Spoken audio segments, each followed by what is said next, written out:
What you just saw was disgusting. And it happens in Canada almost every day.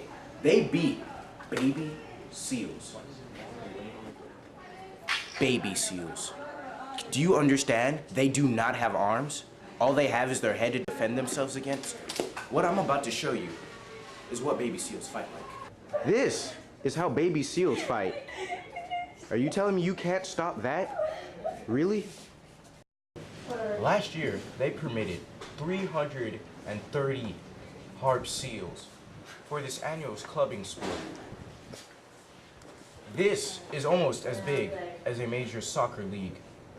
It's 16 teams of just beating baby seals. What did these poor, cute, loving, seal-like animals do to you? Seal clubbing is also an official sport of Nunavut, Canada. It is an amateur, semi-pro, and professional sport. Animal rights is so easily overlooked. It's almost in our everyday life. Like, take this, for example. Ah! Whoa, I think I hear my first Pokemon. Oh, there he is! Yay! Next time you feel like just not thinking about animal rights, think about what would happen if it were to happen to you.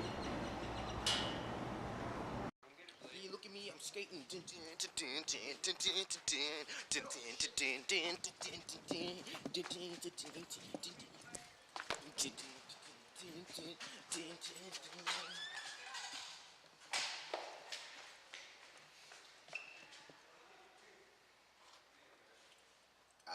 Ah, gotcha.